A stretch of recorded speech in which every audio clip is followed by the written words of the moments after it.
Hello and welcome to another episode of Still Not Famous. We are on episode 10. We've officially reached double digits territory, and the title of this episode is Remake, Reboot, and Remaster, where we are going over what makes a good remake or reboot, and potentially what franchises also need a new remaster.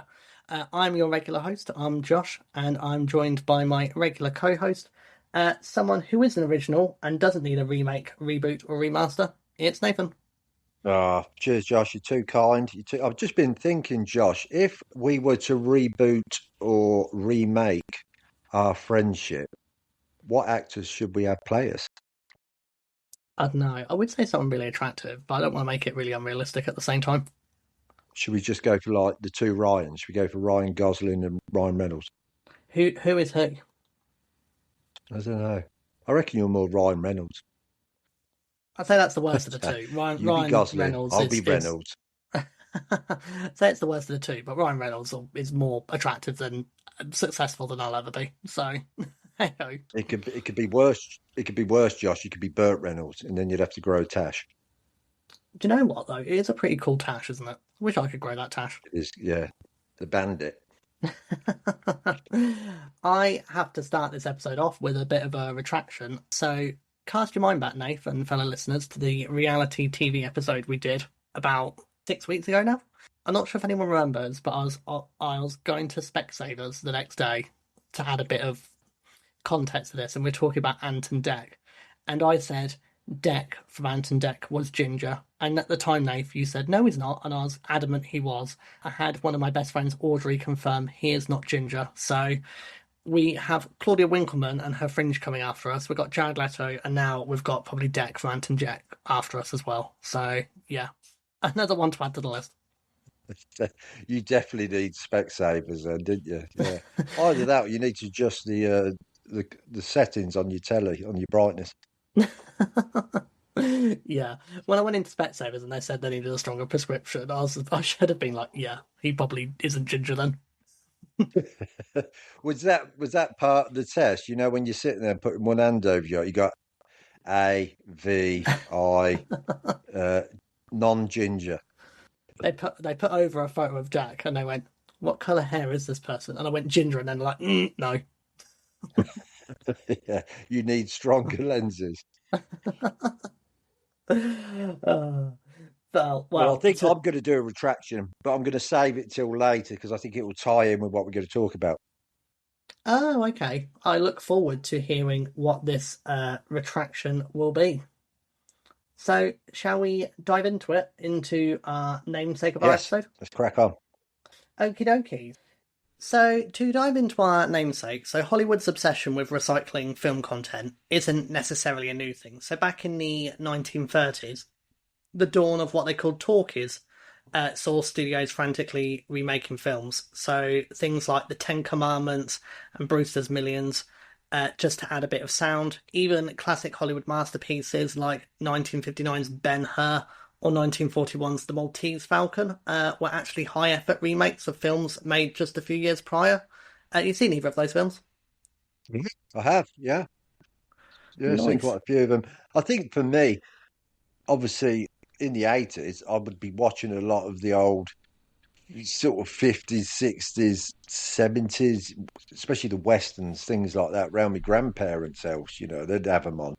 Yeah, Of course, they've all been and the historical epic films. And of course, like you say, they've all been remade, haven't they? Pretty much. indeed. Takes me to my final comment of once upon a time, reviving an old property was deemed a creative opportunity to take a brilliant past concept and put it over a modern, fresh cultural lens. But are we in the era of endless cash grabs? So I guess that's what we're going to find out later on in this episode.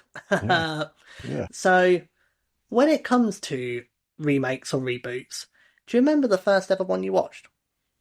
Well, there were so many. I think when I really sort of noticed a film in particular would probably have been I was slightly a little bit older, the 1986 version of The Fly with Jeff Goldblum. Oh, Um, that's a good choice. yeah, I mean, I'd already seen, I think, at that point, the original with Vincent Price. You ever seen that one? I haven't seen the original, I'm afraid. I've only ever seen the Jeff Goldblum one, or if you count it, the spoof that they do on The Simpsons Halloween, the Treehouse of Horror episode. Oh, that's it. Yeah, yeah. The Vincent Price one is actually really, really cool. But again, I think it goes back to that. I'd see the Vincent Price sort of horrors because they would, again, they've probably been on during the day on a weekend on one of the terrestrial channels when I was visiting my grandparents. Like my granddad, he used to love watching movies, so I'd just sit there watching them. But yeah, the Jeff Goldblum, Cronenberg, isn't it? Such a cool film.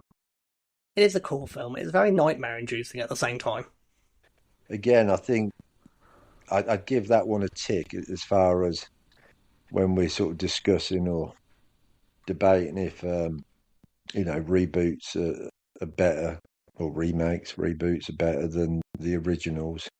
I think some people probably would argue they probably still like the Vincent Price one, but it's definitely a good horror film, isn't it? I think Little Shop of Horrors, that was another one.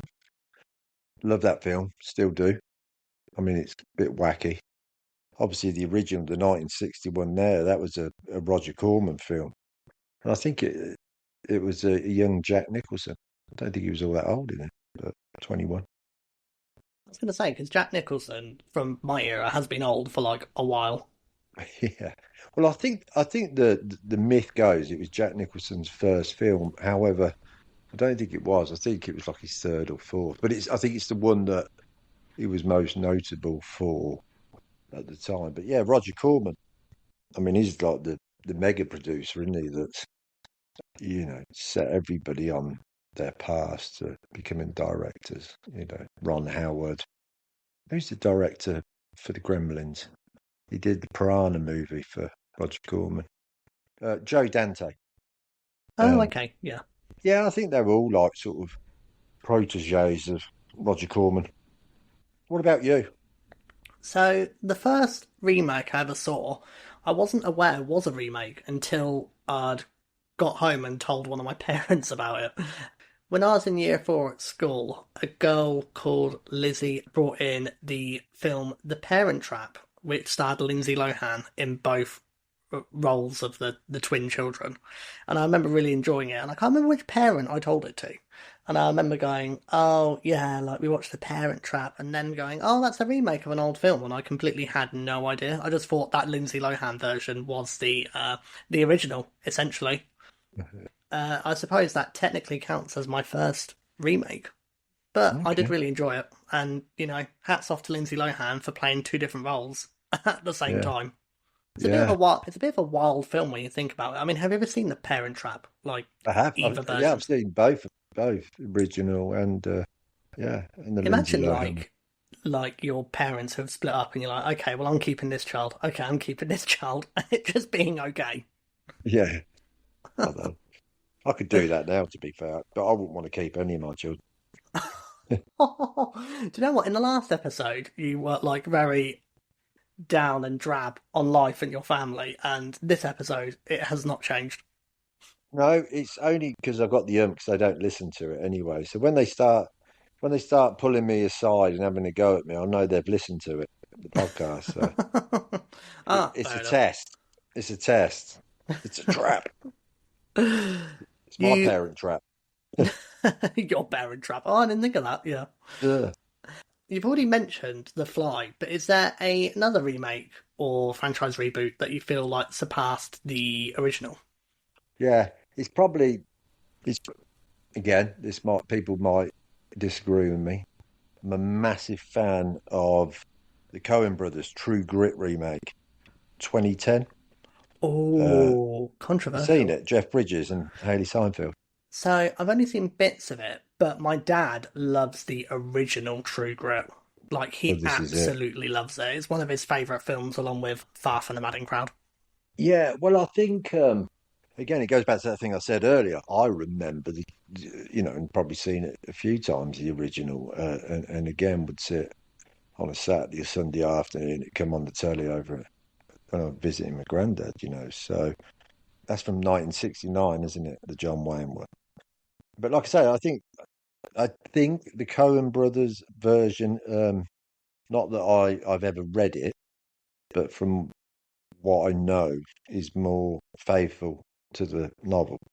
So, Do you know what? This is uh, me uh, learning that there was even a novel about it. I just thought it was just an original film previously, and that was it. yeah, yeah, no, no. Apparently, yeah, it's a novel, and like I say, the Coen Brothers is more faithful to it. But I think the Coen Brothers are like that, aren't they? They anything they sort of do, they'll they'll pay respect to, even like when they do like the what is it, Hail Caesar, like the Hollywood uh, sort of Yes, yes, it is. send up, Yeah, isn't it?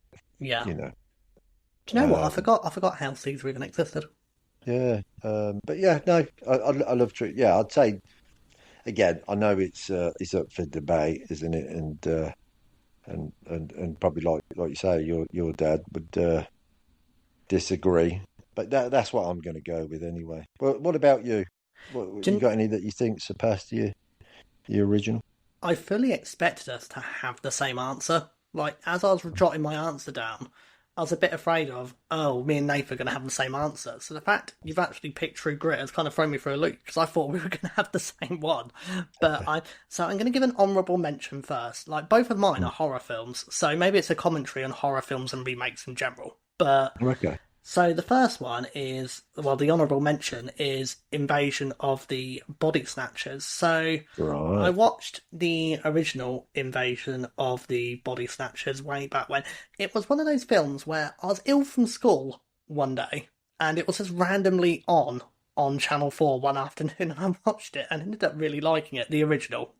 And I remember my history teacher talking about it and talking about, oh, how it was actually commentary about socialism. Now, anyone who doesn't know anything about Invasion of the Body Snatchers, it's essentially these people are going about their daily lives and everything's hunky dory, and then these weird little plant pod things show up, and people around the town are being replaced by what's in the plant pods. And it was meant to be a commentary of, oh, socialism makes everyone the same. There's no individuality anymore. At least that's what my history teacher told me. So if that's not the case, sorry for any historians out there.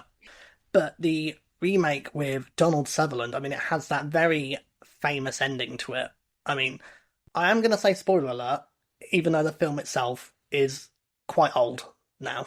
Essentially, at the very end of the film, the lead actress goes up to Donald Sutherland's character and she's pretending to have blended in with the other pod people so she doesn't get found out. And she walks up to him thinking he's still a human being.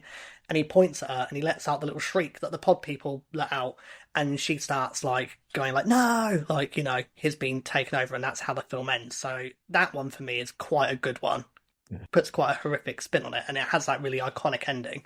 But the one I thought you were going to select, because we've talked about it on this pod at some point, I swear we have, is The Thing by John Carpenter.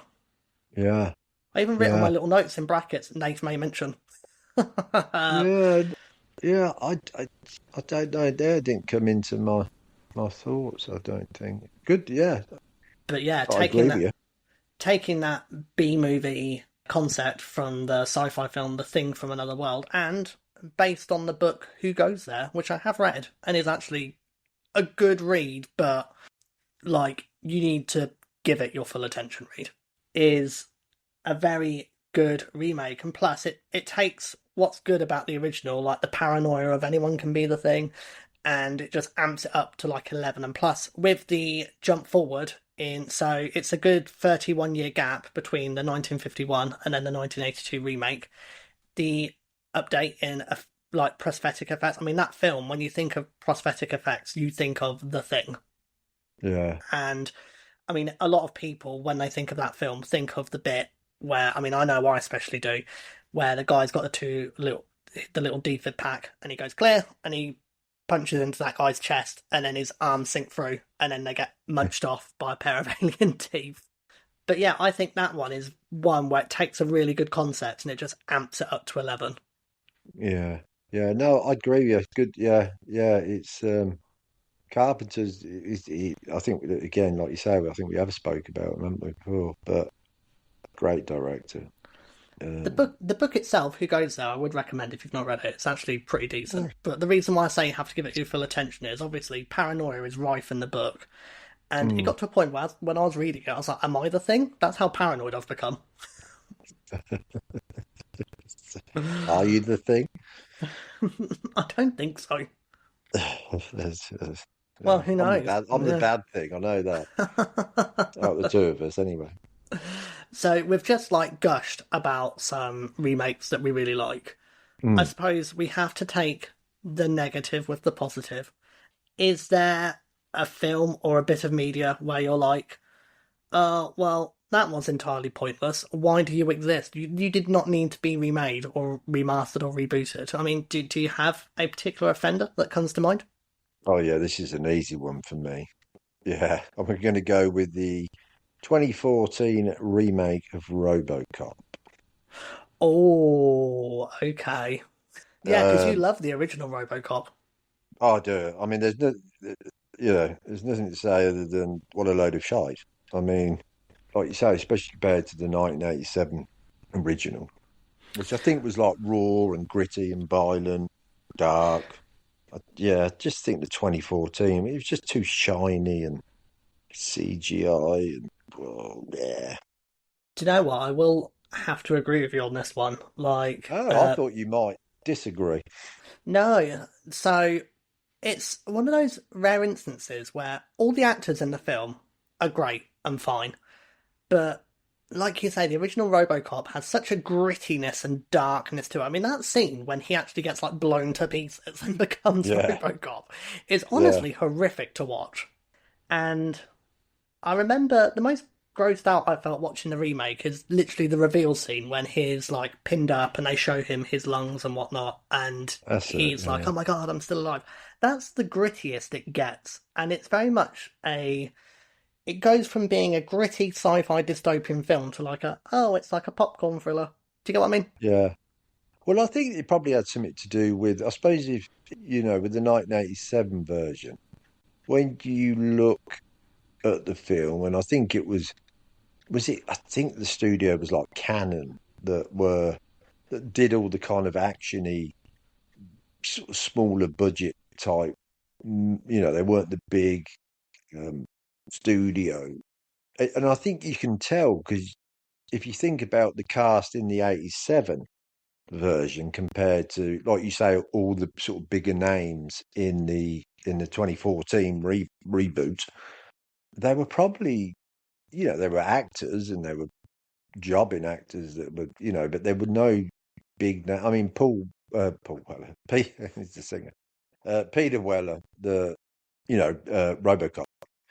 Do you know what? I'd have Um, been very surprised if it was Paul Weller, but but, you never know. Yeah, they again, they weren't. None of the actors in it were household names, but I mean, I thought he did a stellar job. I can't remember the actor's name. Played Clarence Bodicker. He was in that TV series, weren't he, as well? American thing with are they aliens or something? I don't know. I'm afraid you've lost me on this one. I'm afraid, but Oh yeah, but anyway, and then I can't remember again. I can't remember her name. The female copper and his friend, his partner. yeah, I think she was at the time. I think she was dating James Cameron, poor but soul. yeah, No, um, just a bit of context for listeners. It's not that I hate James Cameron. James Cameron has done a lot of really good things for cinema, but the stories all of his ex-partners have told about him don't paint him in the best light. Put it that way. no, no, definitely not. But the only before we wrap this one up, the only other thing I would say is where he's got like the Godfather for me, the Godfather of well, he's not Godfather, he's Godfather Part Three of special effects, and it's that Phil Tippett, um, who worked, with Luke on the Lucas films. He designed, well, he did all, yeah, he did all the special effects, and I think he's a genius. So mine is also from the 2010s. It's one that I enjoyed when I watched it at the cinema, but then the more I thought about it, and then rewatching the original, I was a bit like, it's the Lion King remake from 2019. Now, I think the photorealisticness of it, like, was really impressive, but I feel like in having that jump in making all the animals look hyper realistic, it lost a part of its soul from the originals. Like I was rewatching the original Lion King. Obviously, with animation, you can give animals like facial expressions, make them look way more kind of you could attach human emotions to them quite easily. Whereas in this remake, it just felt a bit like like when Mufasa dies in it, and like there's like the stampede coming. You look at Simba, and his facial expression doesn't really look different because he's meant to look like a hyper realistic lion. And it's just little moments like that. I just feel like, yeah, it looks decent, but did this really need to happen? I don't I've necessarily think so. I mean, have you watched it? Do you have a differing no. opinion? Or I was going to say I've never watched it, and I've seen clips, I've seen trailers. I I I don't. It just doesn't appeal to me. However, on the flip side, I did like the reboot of Beauty and the Beast. I quite Um, like that one. Yeah. yeah, did which one come first, Beauty and the Beast reboot or Lion King? Yeah, it did. Yeah. What, Beauty and the Beast? Yeah, it did. Yeah. I think that's the problem. I think they obviously had success with that, and it did work, but I don't think it works for Lion King. Again, I Yeah. can't comment massively because I've never seen it, but it's almost one of them, is it, where they've thought, this is brilliant, it's made a lot of money, let's just do it again with one of our other properties. Um, Well, they're doing it again with Moana coming up. They're having The but Rock play his original character from the film, and no, I like the no, original Moana. Does it need to happen? But then at the same no, time, I watched the House Train Your Dragon remake and like the live action one, and I actually didn't mind that. So, uh, no, very, it's a very dependent on the film answer, I guess. yeah, Um, but also, yeah, is it too soon for a Moana remake? It only feels like it came out like yesterday, but in reality, it's been like what 9 odd years. So, yeah, exactly. But this is the problem they have, isn't it? They get greedy and they want to boot it. Whereas if you take something like, what's it called? The Huntsman. oh, the Snow White film. Yeah, Yeah, like you say, if you're going to redo something, just have a crack at, just give us something new. Don't just rehash it with all shiny rubbish, CGI and that. yeah, And that's all they're going to do with Moana, isn't it, really? They're just going to make it live and it's just going to be the same thing. yeah. Agreed. I mean, we're gonna have to eat our words when it comes out, and if it ends up being really good. We'll have to do another attraction like we did at the start of this episode. I think that's it, though, isn't it? And probably I'm going to discuss this a little later on, but how do you measure a success? Is it ticket sales in the cinema, because that's not necessarily measuring a good film, is it? But again, I should talk about this later. I think it's some. Well, I am actually going to bring up a game example. So I'm not sure if you're. Well, I know you're not a massive gamer, so you're just going to have to indulge in this game retake for a I like second. Tiddlywinks. Does that count? I mean, that is a game, I guess. I'm not one of those people where it's like you get those gatekeepery ones out there where it's like, I'm a gamer too, and they're like, what do you play? And they're like Candy Crush, and they're like, oh, you're not a gamer. To me, games are games. So back in 2021, they remastered a Pokemon game. So the original Pokemon games themselves were called Diamond and Pearl, and they Yeah, remastered them so you had Brilliant Diamond and Shining Pearl.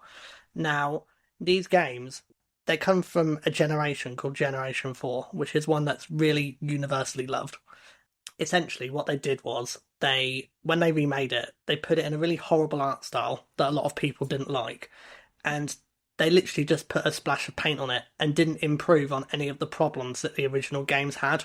Now, although they're universally loved, those games did have problems, and as a result, those remakes fell completely flat. And as a result, I was playing it, and it was like, this isn't bad. I feel nothing while playing this. Whereas years prior, they'd done another remake of another Pokemon game called Heart Gold and Soul Silver.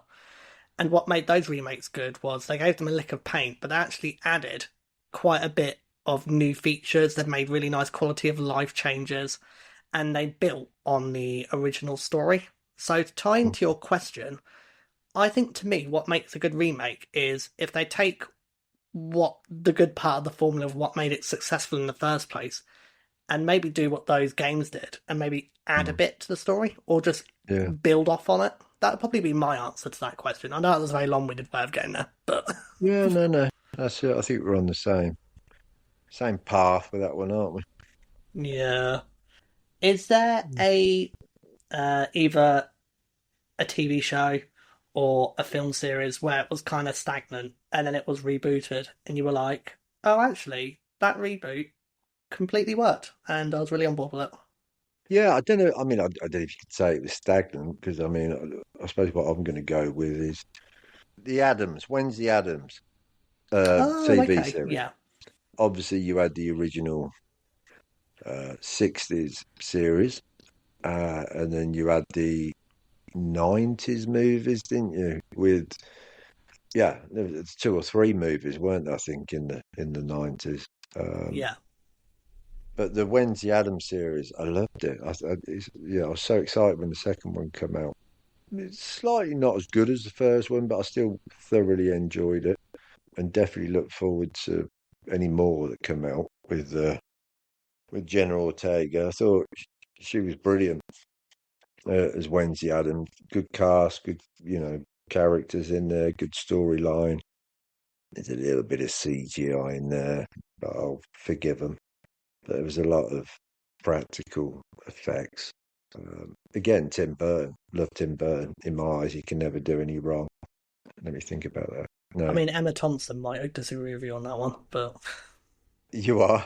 Emma Thompson might disagree with you on that one, but for a Well, bit of yeah, context, listeners, he cheated on Emma Thompson with Helena Bonham Carter. yeah. Oh, yeah. There is that. I do love Helena. Helena's like my movie crush. I think. I think she's quite wacky. You know, As what character?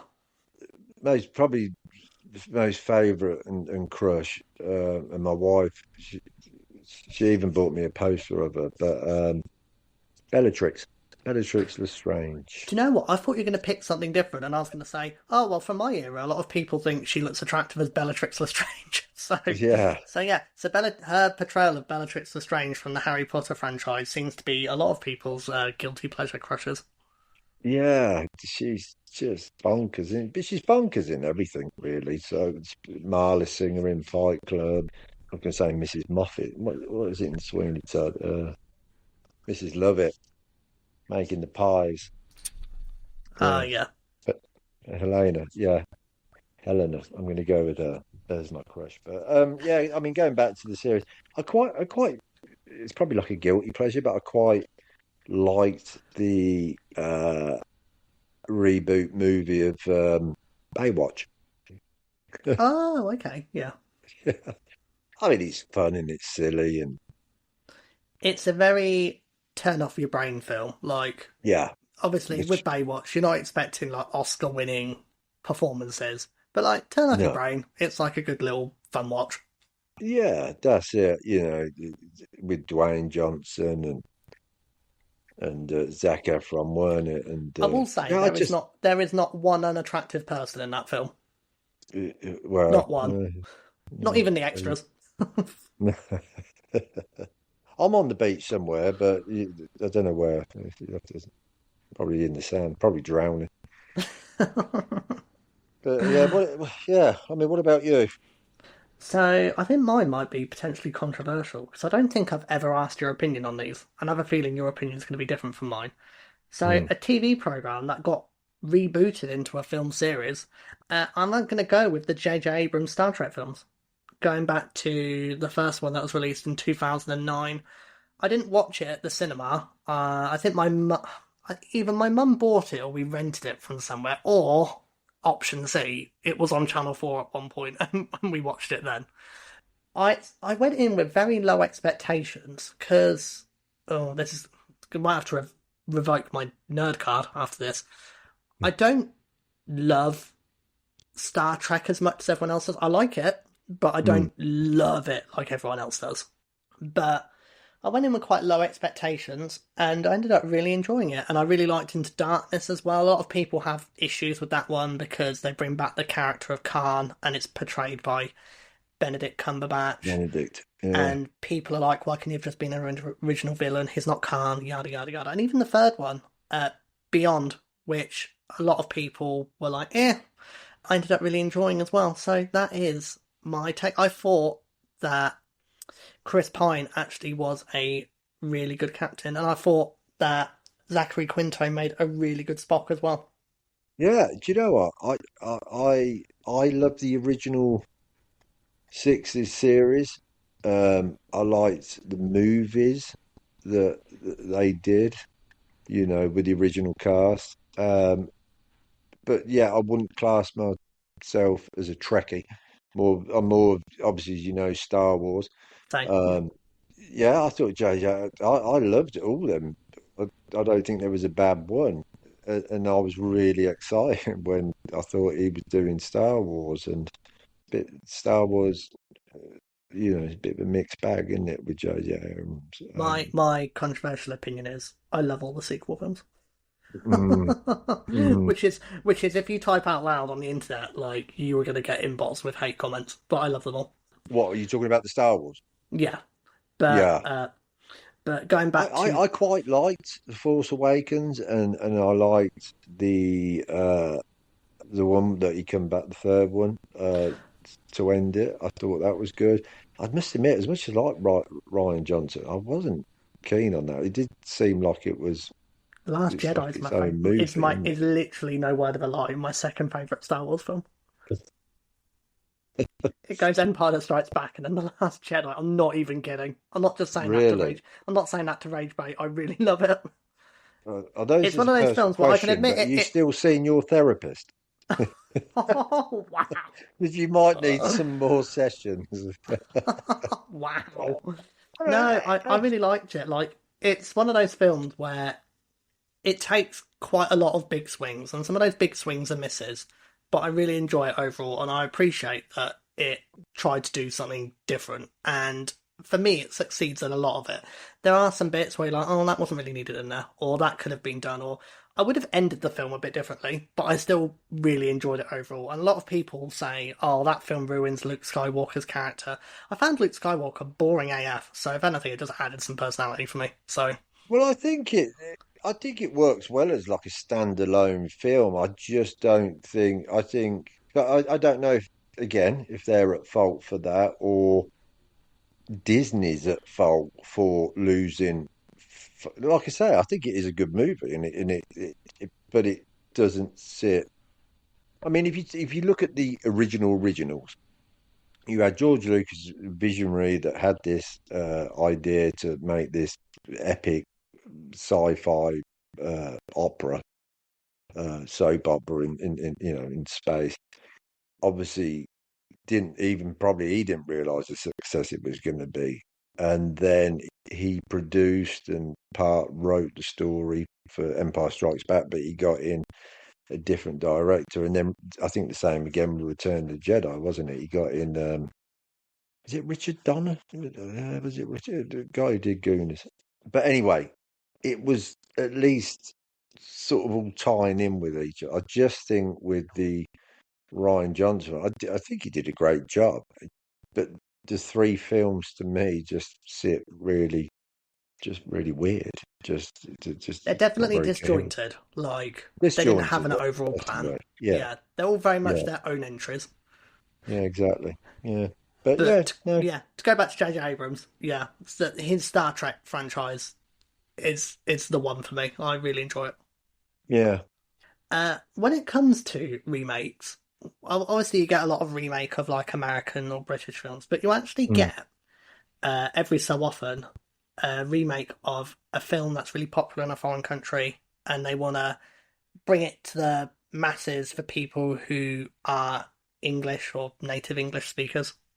So like for instance, have you ever like watched Old Boy or any of those kind yeah, of yeah, films? Yeah. yeah. Good So film. Yeah. like those for example. Now, is there a film where it got a Western remake that you're actually like, oh, do you know what?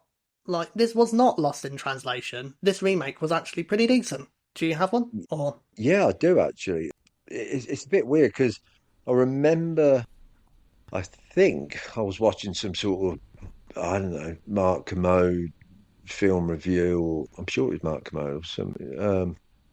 But anyway, it was they were talking about the Swedish film in 2008, Let the Right One In. Oh, okay, yeah. Yeah, and then I know it was kind of like at this point I still hadn't seen it. But then fast forward 2 years later, and then there's the American version in 2010. And they changed it, don't you, to Let It's Me Let In. Me In, yeah. Yeah, with Chloe Grace Moretz, and I watched that, and I really enjoyed it. And then not long after, I actually went back and watched the 2008 Swedish version one, so the original, and I really like that. So yeah, I think that's my pick. Um, Two great. Original was good, and I thought the reboot, or the Western, the remake was spot on. So You know what? I yeah, actually watched the remake, and I've never seen the original all the way through. I've watched it in like installments, enough that I've yeah, seen the film, but not like in one sitting, because no, obviously when you watch a foreign film, you have to really pay it your full attention. And I just felt like my attention was kind of lagging a little bit. It's a bit like the TV program Dark. Like I really like the TV program Dark, but mm, obviously it's German, so you have to really pay attention to what's happening on screen and the subtitles at the same time. Otherwise, you lose complete track of it.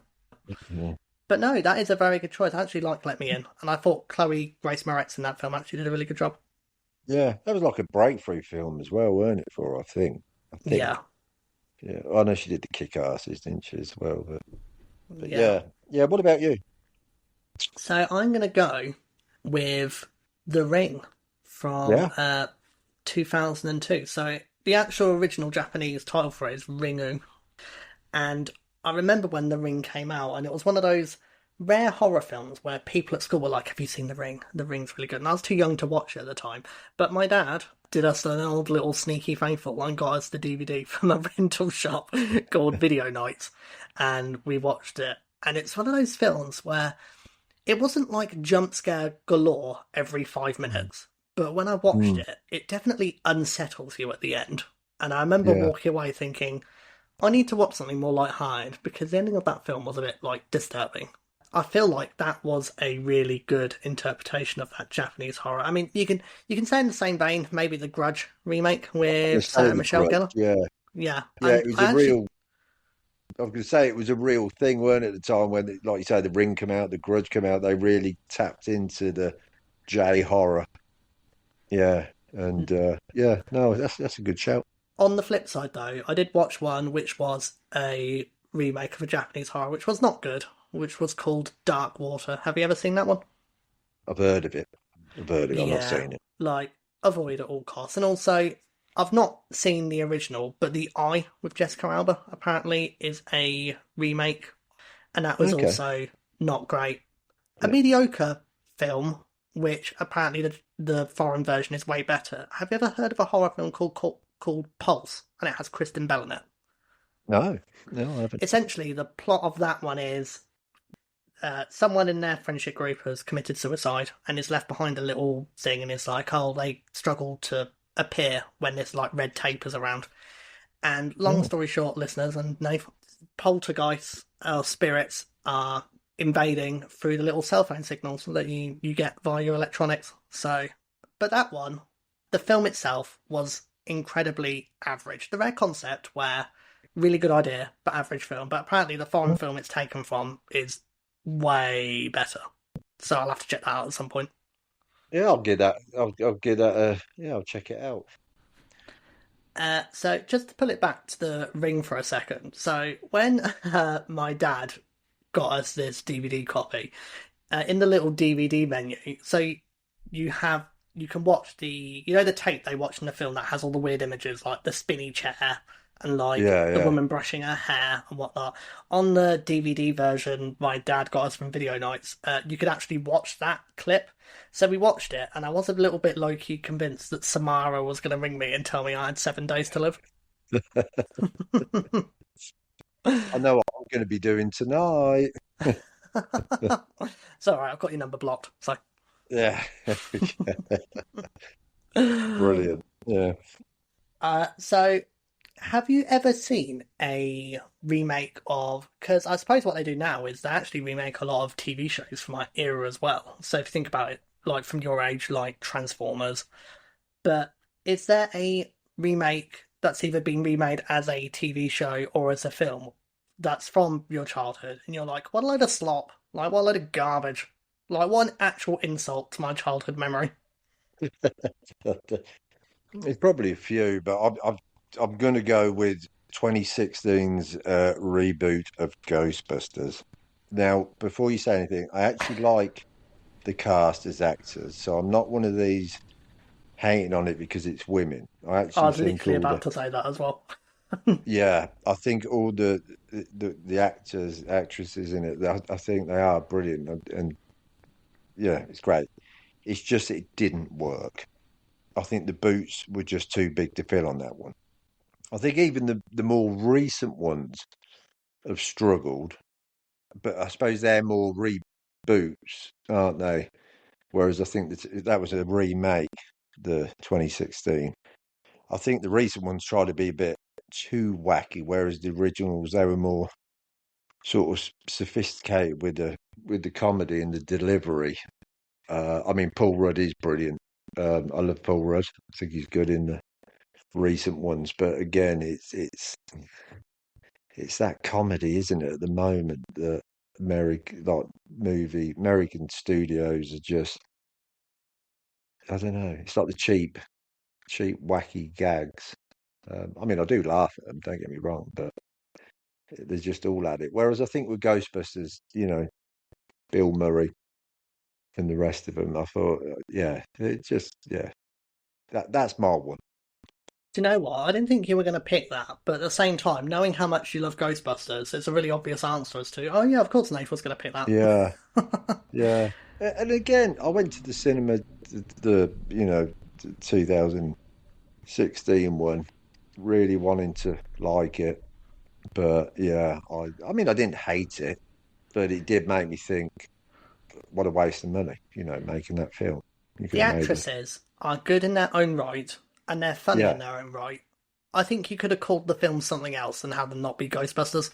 yeah, yeah. It just wasn't. It didn't work. It didn't work, and in a way, I kind of wanted it to, but it just didn't work.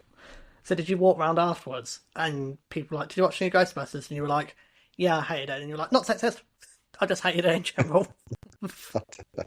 Well, it did, didn't it? It got some hate online, and it was I women. think I think that was one of the things Donald Trump mentioned in one of his campaign videos. He moaned about how they're making a female Ghostbusters. So there you go. Really? Yeah.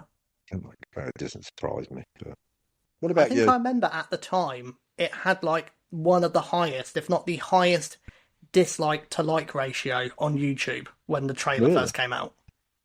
Yeah.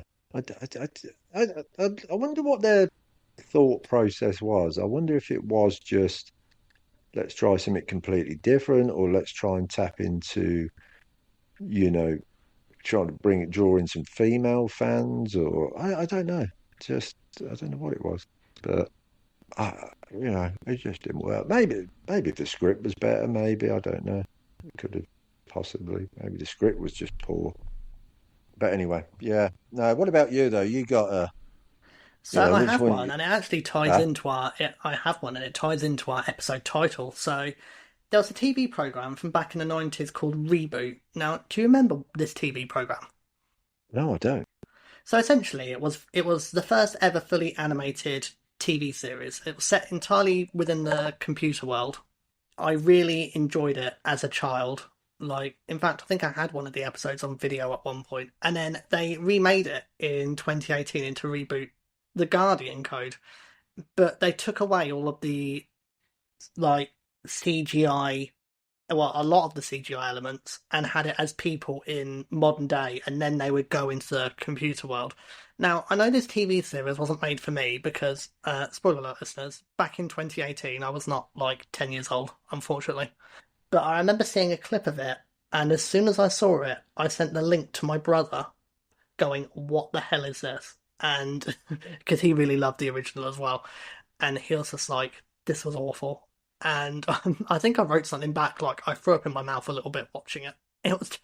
It just took all of what made. This is the problem with some remakes. Sometimes they take all of what was good with the original and just throw it out the window. And sometimes you don't need to reinvent the wheel.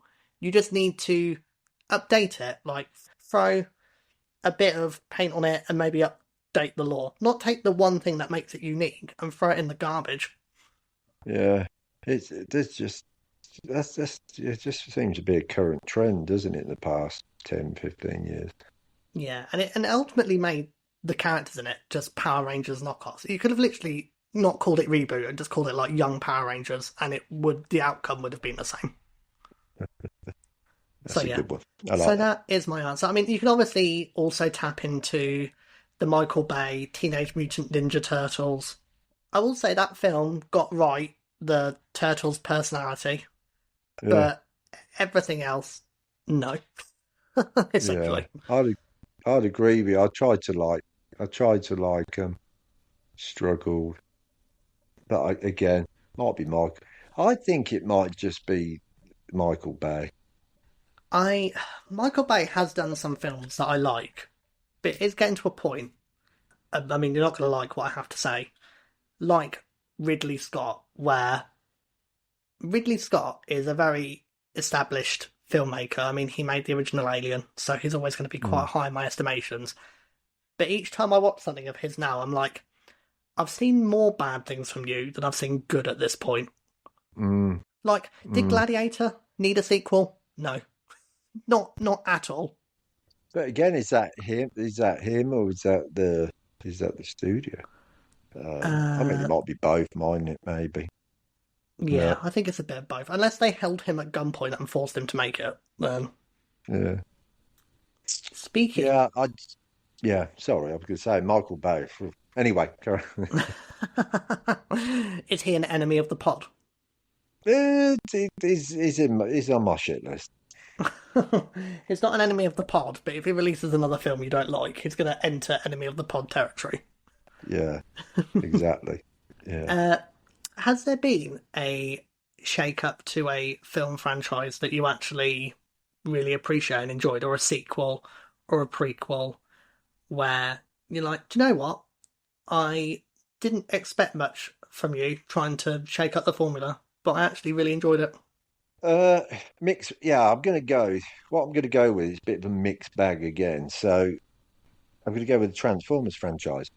Okay. And when I knew they were making the 2007 one, again, Michael Bay, I was excited. I see the trailers. I was really pumped. I went to the cinema. I loved it. I think I might have even gone twice. And I really enjoyed it. I thought it was brilliant. As the series sort of went on and they started making more movies, and then they replaced Shia LaBeouf, didn't they, with Mark Wahlberg. Each one for me just got worse and worse. And then even when you go back and watch them now, yeah, it's quite excruciating. Excruciating. I think even the first one, as much as I enjoyed it at the time, I really struggled with it up until they did the Bumblebee movie with again, I've spoke about him before, Travis Knight. I thought he did a brilliant job, and it actually made me feel like a 12-year-old boy again. Whereas the Michael Bay movies didn't. It was just boys and toys, but toys as in guns and explosions and just very gung ho. But I feel the Bumblebee movie sort of brought it back around again, and I thought, well, this is cool. This is what the franchise should be. This is this but Transformers with toys, and the Yeah. cartoon like we discussed in the previous one were to sell the toys. I don't think the Michael Bay movies, did that. And probably the Bumblebee movie didn't, but it at least honed it back into what it should be, which is, a kid's film. I still want to be a kid, I still want to, I'm hitting 50 this year, but I still want to remember and think that I'm innocent and childlike and just can switch off and watch cartoons or nostalgia or things like that. But yeah, Travis Knight, Bumblebee, brilliant. But the rest of it, Michael Bay's on my shit list. I really liked that first Transformers film we did. My sister watched it at the cinema before we got it on DVD, and she really rated it, and I really enjoyed it as well. It's a film that is a bit of its time. Like, there's a bit in it where it's like, how do you learn how to communicate like humans? And Optimus Prime goes like, they learned the language from like MySpace. It's like, God, a film's old when they mention MySpace. I remember being really excited to watch the second one, Revenge of the Fallen. And then when I watched it, I was so bored. And I was just like, what is happening? Yeah, And then I watched the third one. The third one was alright. And then I watched the fourth one, and it was like, what is happening? that's it. I think they just lost their way, didn't they? Pretty much after, but it, again, goes back to that thing, isn't it? Oh, it makes money. Let's do another one. Let's put more money into it and not really concentrate on the story. Yeah. But anyway, yeah. What about you? What's any of the franchises for you? You thought So this worked? doesn't count as a reboot or a remake. It counts as a shake-up. It is something I do want to talk about. And that's Prey from 2022, the entry in the Predator franchise. Now, Ah, yeah, good movie. me and Dan watched The Predator in Mm. 2018 at the cinema. And have you seen that film? Yeah, yeah, love it. I could honestly do a whole. We should maybe one day do a watch Mm. episode where we watch it and we narrate it as it goes Yeah, yeah. because it is god awful. I had really high hopes for it, especially considering Shane Black, who was in the original Predator film, I'd like to add, was directing it. And it was so awful. Like, it tried to be funny, but it wasn't funny. But then it wasn't scary at the same time. All the characters in it were annoying. And by the time we got round to the ending, me and Dan were like, what? I mean, listeners, if you've not seen the film The Predator, I mean, it's a nice little hate watch, like to laugh at. But there's a bit in it where this child obtains this predator mask. Just go with it. So, I want to say the child's like 12, 13, or maybe even a bit younger. And so he's got this predator mask and he's out wearing it for Halloween. And someone lobs this little can at his mask, and the mask detects it as a threat and just shoots rockets out, and blows up this frat house. And at that point, me and Dan burst out laughing at the cinema because we're just like, "What?" And then the boy in it has autism, but it's very like Hollywood autism, where it's like, "Oh, his autism like helps drive the plot and whatnot." And it was just, it was offensive, like easily the worst in the Predator franchise by a massive margin. So when they released the trailer for Prey back in 2022, and it's set in 1719, following young Comanche warrior Naru, I was a bit skeptical. Like, the trailer itself looked alright, but the trailer for the Predator looked alright as well. So I was kind of like Mm. more cautiously optimistic. It didn't get released in cinemas, it was just a Disney Plus exclusive. Watched it, and I loved it. It went back to what a Predator film should be, where it's scary. Like, it has the little jump scare moments. It's not treated as a comedy, it's treated as a very real threat. And I think putting it in that 1719 setting on Native American Indian land, like, was a really refreshing take on it, and just something I really enjoyed. And it managed to tie a bit into the Predator lore as well, as to that gun they reference in Predator 2 that they hand Donald Glover. So Yeah. yeah, that is my choice. It was just blew me away. I mean, admittedly, my expectations were on the floor, but it ended up being Yeah, really good. And I wish it was in the cinema. That would have been a really good cinema watch. yeah, I'm with you on that one. I thought it was definitely, yeah, it was 10 out of 10 effort. I think in terms of, like you say, shake up. I think even like the most recent one, because I know we've discussed it, haven't we, before? Like the Predator Badlands, yeah. Badlands. Again, maybe it might be a Marmite film. I know it's a Disney uh, take on it, and cool. But like I think we discussed before, didn't we, that it was quite refreshing that they've they've tried something different. You know, you're following the Predator, aren't you? He's the main character in it, and I don't know if I mean, that's not giving anything away if anyone hasn't seen it, but yeah, I won't spoil anything. But I thought it was good. It was a good fun movie. Wasn't bad, but No, I yeah, enjoyed yeah. Badlands as well. Like it's like we've been saying earlier in this pod, it's a case of taking an idea that's already good and just expanding on the lore or giving a fresher take on it. Yeah, yeah, exactly. Yeah, no, I agree. Yeah, it's a good one. Good shout, Brad. Yeah, great. Do you feel like with remakes, I mean, obviously we touched upon Moana earlier in the episode. Do you feel like we're trapped in a permanent culture loop, or do you reckon original media is starting to make a bit of a comeback? Hmm. I might take this opportunity to sort of mention that I went and watched the new Masters of the Universe You mean movie. with enemy of the pod Jared Leto as Skeletor? Well, this yeah, exactly. This is where my retraction might begin. Yeah, yeah. I mean, I was sort of skeptical that I was going to be disappointed, but man, I was wrong. It was big and it was bold and camping, full of fun. There was loads of nostalgia. All the characters loved, from my childhood. They really did well and paid respects to. And yeah, in my opinion of Jared Leto, yeah, I think I'm going to have to owe him an apology. Honestly, he was outstanding as Skeletor. Are you going to give Karen an Um, apology? what? Are you going to give Karen an apology while you're there? No, she's not getting one. Not yet, anyway. Not yet. In fact, I'm waiting for somebody to do a reboot of Bodyguard so I can look her up, take her to the cinema and dump her, get my own back. I'll have to ask my wife's permission first, but it'll be worth it. I think she'll agree with me. No, Skeletor, honest, Jared Leto, he was brilliant. I think he stole the show. He stole the show in the film. Yeah. I mean, he played him with a sort of right mix of menace and evilness, and silliness. He never sort of, one minute he's really evil, and the next thing, he's not taking himself too seriously, and it was you could tell it was all part. The whole film was like that. It was. I can't fault it. You know, I mean, I've been reading so much stuff comes up on my phone.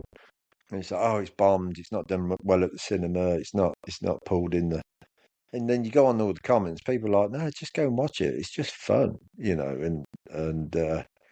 but I think reading more into it. I think because it's Amazon, isn't it, that have produced it. And I think there's a long-term plan. I think they're gonna.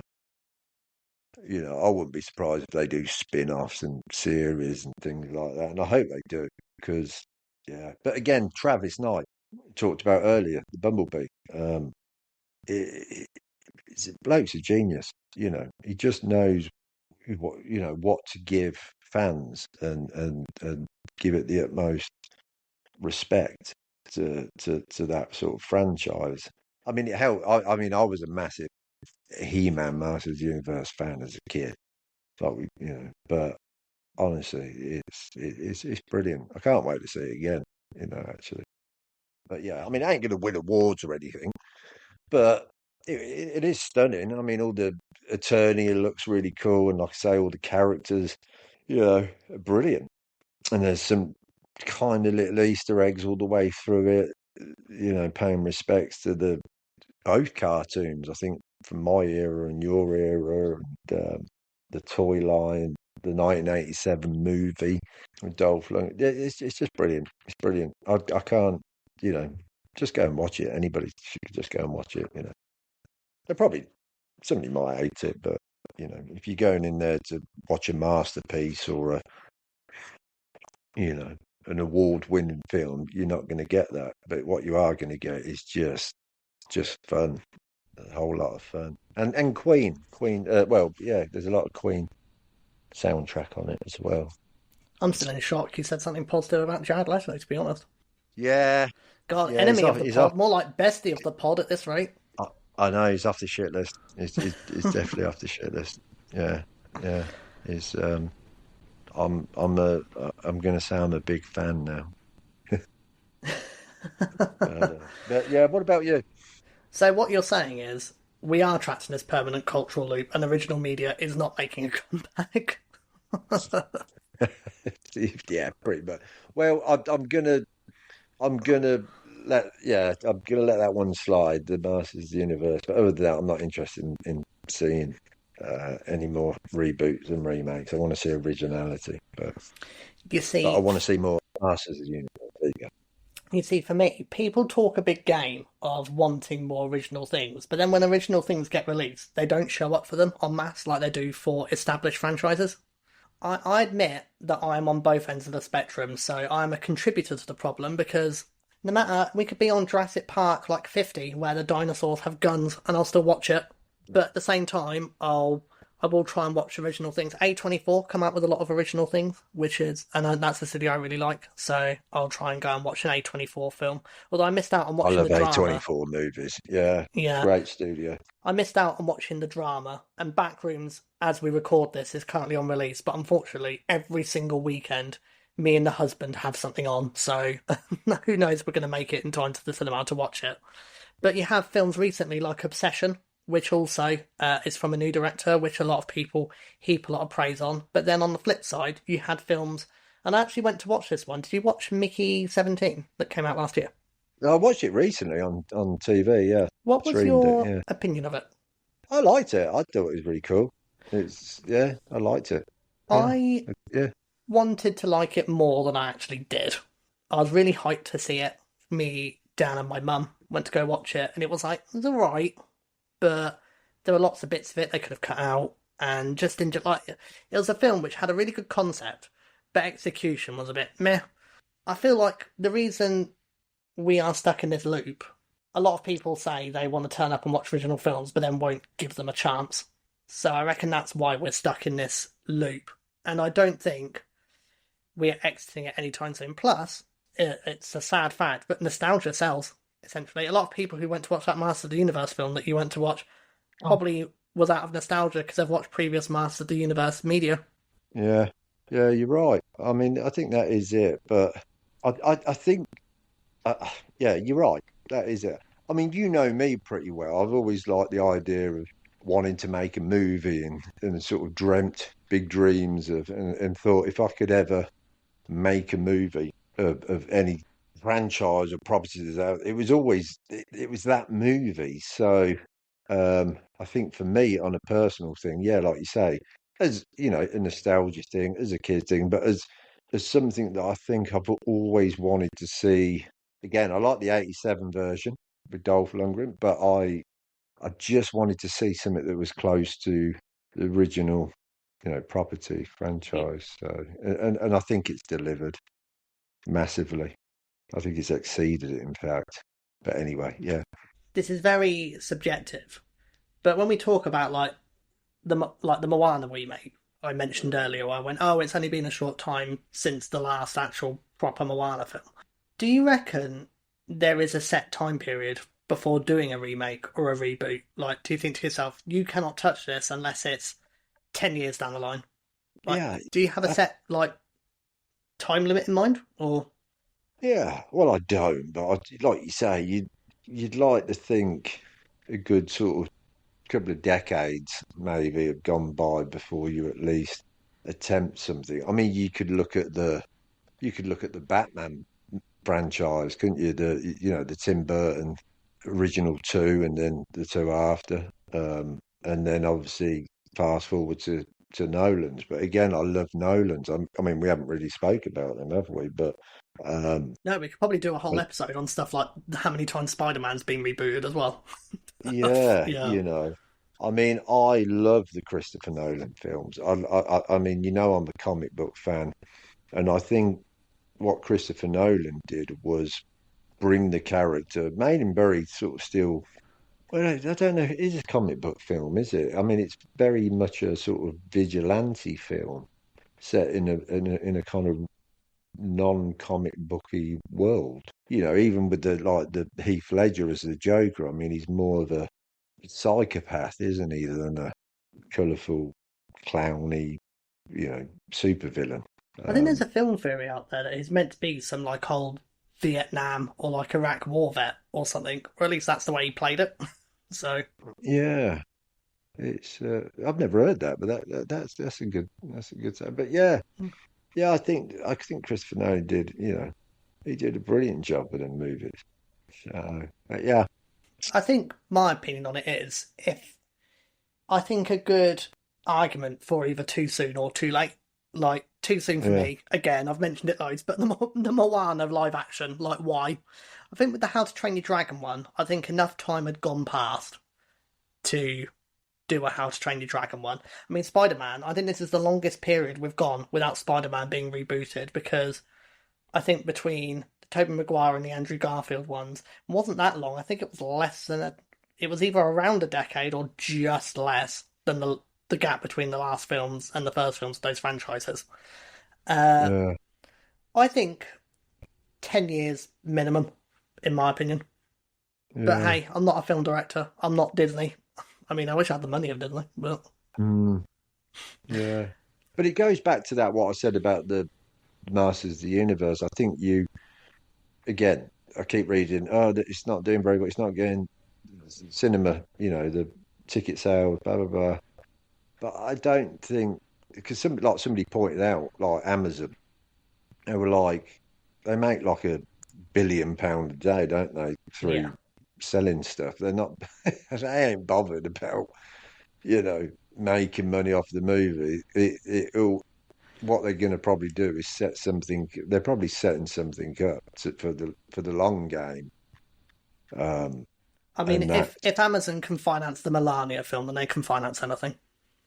exactly. So, but I think that's it. So when you look at things like that, you do have to ask yourself: are they just throwing stuff out there without really caring and just hoping to see if it sticks? But then, like yourself, you'll watch like on Netflix, isn't it? You'll watch a series, get really into it, and all of a sudden it's like, we're not doing it anymore.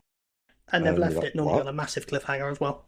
Yeah, yeah. So I don't know if these people really care. And then it must be quite hard for the people that are involved in making these films or these series because, like you say, they're putting all their heart and soul into it, and then they're governed by if the studio, and like you say, it must hurt even more when you know it's been successful and they're like, nah, we're not going to renew it. What? Speaking of Um, Master of the Universe, the old He-Man cartoon I used to watch in the early 2000s, it hmm. abruptly ended in season two. But fortunately, the person who was the person who did the scripts for it had written season three, and he did a Q&A one day, and he basically told people what was going to happen in season three. So at least fans got some closure on that one. Oh, okay, that's cool. Yeah. Yeah, I think if I was directing something and it was abruptly cancelled, I think the kind thing to do would be to tell people, hey, like, it's sad it's over, and it doesn't look like it's coming back, so here's what was going to happen. yeah, yeah. Especially if Be the people have kindest invested a way. lot Yeah, of time into it. agree. Do you Yeah. do you have a major franchise that has been handled terribly or has been left untapped and deserves a proper, faithful reboot, another go around again? And if so, do you like what is your answer? I don't know if I can think of anything because, like you say, as we've already discussed, my mind when you try and think of something, your mind's blurred because of so much been out and been remade and rebooted and reshade. I mean, I could probably say, and I probably don't want it to be remade, but almost feel like I'm also interested in to see what the result would be. But like I've told you before, I love the Elephant Man. Oh, okay, yeah. With Lynch, David Lynch, Elephant Man. But I don't think it should be remade. But because it was, I think it was 1980. Um, it'd be interesting to see somebody's take on it now. Um, and again, that's weird because I don't actually want to see it, but I'd be intrigued to see it if that makes sense. That's probably my answer. I've got two because we both know that I don't like to give just one answer. Uh, No, so mine would be: have you ever watched the Resident Evil films with Mila Jovovich? I've seen I've seen one of them before. I think, yeah, The first one yeah, is alright, but they get yeah. progressively worse. And the thing is, they Okay. don't really stick that much to the Resident Evil lore, or they chop and Yeah, change stuff that happens in them. Now, Mila Jovovich's character isn't even in the Resident Evil games. She's a completely new, fresh character. And right. the lore of Resident Evil is so rich that, like, those films, they're a bit of a guilty pleasure watch. Like, I'll kind of hate watch them. But I feel like there's so much good stuff they could pull out from Resident Evil that they need to properly redo it again. Now, they did try and do another Resident Evil film called Welcome to Raccoon City, but that was somehow worse than the other ones. So maybe it's just a cursed franchise of no one can just, even though there's tons of lore they can pull from, the games have cutscenes that they can just rip and put into a film. That maybe it's just a cursed franchise because no one can get it right. Because there was also a Resident Evil TV series which was awful, but the problem is all of these things have the same thing in common of they just don't stick to the lore of the games, and I just don't get why. Yeah, But yeah. Well, oh, sorry, you could say. I was going to say my second choice was so Jurassic Park is my favourite film, like hands down. What I Yeah, would I like to know. see is, you've got the Harry Potter HBO reboot series incoming at the end of the year. I would, Yeah, I'd like to see a TV series of Jurassic Park because the book is way darker than the film, like a lot. And I would like to see a TV series, book faithful, accurate adaptation of that. So those would be my two answers. I think we. I, I think my problem is, I mean, I do love the original Jurassic Parks. Slightly like the reboots.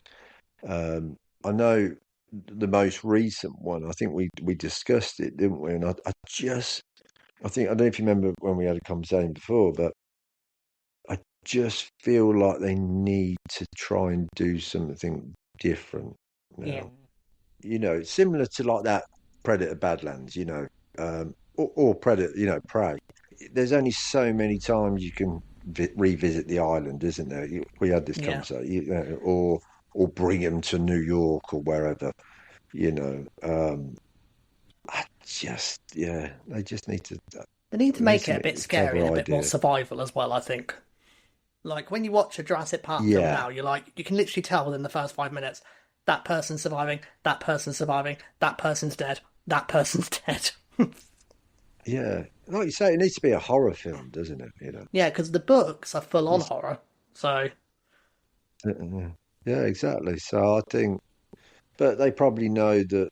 I mean, again, it goes back to that thing, doesn't it? I mean, I remember from few the first reboot at least, uh, uh, there was toy lines because I know my nephew was into it, so they'd sell the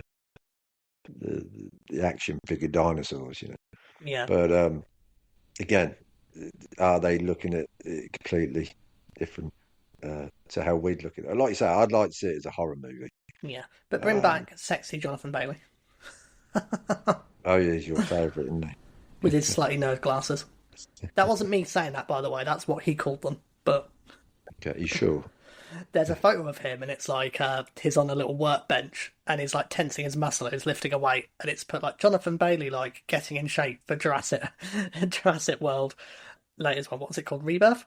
And Rebirth, yeah. someone put in the comments he was playing a paleontologist, but like it's massively jacked. Well, in this day and age, Yeah. you got to have big muscles to lift up them rocks. Hey, I don't have the big muscles, but Jonathan Bailey, if you need a spotter, I think both me and my husband will fight for that position. So, and on that note, I think that's a very good place to leave it off. Well, yeah, I think you might be right. Yes. So thank you for joining me as always, Nate, and thank you for joining Yeah, me. no, yeah, thank you for having me and being here. And yeah, Aw. ride And, or die. and thank you for joining us as well, listeners. If you want to follow us, so we have an Instagram page. The handle is at Still Not Famous Pod. We have a TikTok page which is of the same handle name. We have a Facebook page called Still Not Famous. As always, I'd like to remind people that my mum does lurk in the comments, so be careful. Also, you can comment and like us on Spotify. You can comment and like us on YouTube as well. And whatever time of day you're listening to, it is good morning, good afternoon, good evening, and good night. And we'll be back soon. Right. See you later. See you later. Bye. Bye. Bye.